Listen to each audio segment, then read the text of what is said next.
Hello दोस्तों, स्वागत है आपका अपने यूट्यूब चैनल अभ्यास एजुकेशन पर।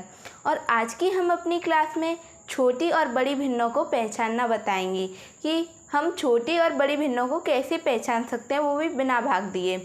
तो इसके लिए बहुत सिंपल ट्रिक है। जैसे हमारी कोई भिन्न दी है 3/4, 5/6, 23/24।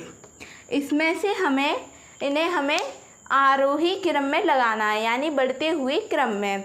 आरोही क्रम हमारा वो होता है बढ़ता हुआ क्रम, और अवरोही क्रम हमारा घटता हुआ क्रम होता है। हमें इसको आरोही क्रम में लगाना है, यानी बढ़ते हुए क्रम में लगाना है।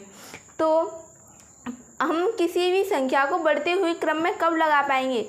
जब हमें ये पता होगा कि कौन सी संख्या छोटी है और कौन सी संख्या बड़ी है। तभी तो हम छोटी के बाद उससे बड़ी, फिर उससे बड़ी, तभी तो हम ऐसे लगा पाएंगे।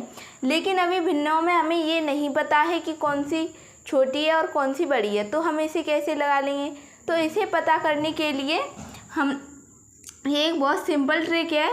हम इसके अंश और हर का डिफरेंस देखेंगे कि 3 और 4 में कितना डिफरेंस है। अगर 1 का डिफरेंस है इसमें, और 5/6 है, इसमें भी 1 का डिफरेंस है, और 23/24 है, इसमें भी हमारा 1 का डिफरेंस है।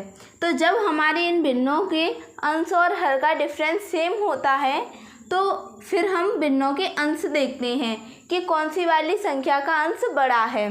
तो जिस भी संख्या का अंश बड़ा है वही भिन्न हमारी सबसे बड़ी होगी। तो इसमें से सबसे बड़ी संख्या हमारी ये वाली होगी 23/24, और फिर उससे छोटा अंश किसका है? 5। तो 5/6 इससे छोटी होगी, सबसे छोटी होगी हमारी 3/4। अगर इसे हमें आरोही क्रम में लिखना है तो हमारा यही रहेगा, क्योंकि हमारी इसकी सबसे छोटी संख्या 3/4 ही है। इसका अंश सबसे छोटा है, फिर 5/6 है, फिर 23/24 है। तो दोस्तों, अब ऐसे ही हमारा एक और एग्जाम्पल है इसका 5/9, 11/15, 13/17। इसमें हम इसका डिफरेंस देखेंगे। 5 और 9 में हमारा 4 का डिफरेंस है, 11/15 में भी हमारा 4 का डिफरेंस है, 13/17 में भी हमारा 4 का डिफरेंस है। तो जब हमारी इन सभी भिन्नों के डिफरेंस हैं जो सेम हैं, तो इसलिए हम इसका भी ये देखेंगे कि कौन सी वाली भिन्न का अंश सबसे बड़ा है। तो हमें इसमें सबसे बड़ा अंश 13 दिख रहा है, तो हमारी इसमें सबसे बड़ी जो भिन्न है वो 13 वाली होगी, 13/17। ये हमारी सबसे बड़ी भिन्न होगी।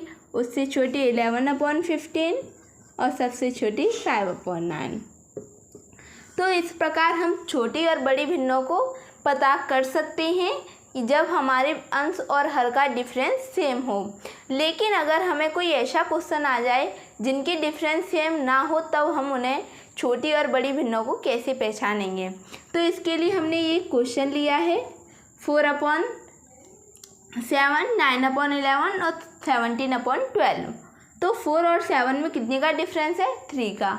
और 9 और 11 में कितने का डिफरेंस है? 2 का। और 17/12 में कितने का डिफरेंस है? 5 का।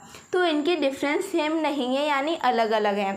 तो हम ऐसी भिन्नों को क्रॉस मल्टीप्लाई कर देंगे कि नीचे वाली इसका मल्टीप्लाई इससे, इसका मल्टीप्लाई इससे, यानी 11/4 = 44 और 9/7 = 63।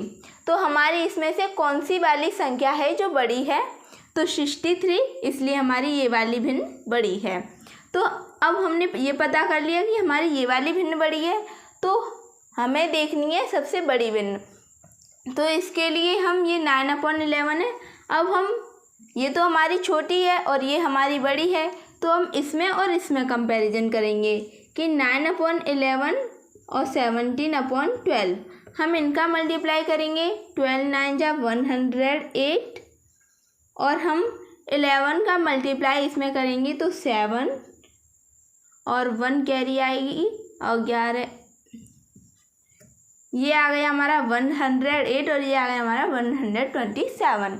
तो इसमें से कौन सी वाली संख्या जो बड़ी है? वो है ये वाली। तो हमारी सबसे बड़ी वाली भिन्न हुई ये वाली भिन्न हमारी सबसे बड़ी है।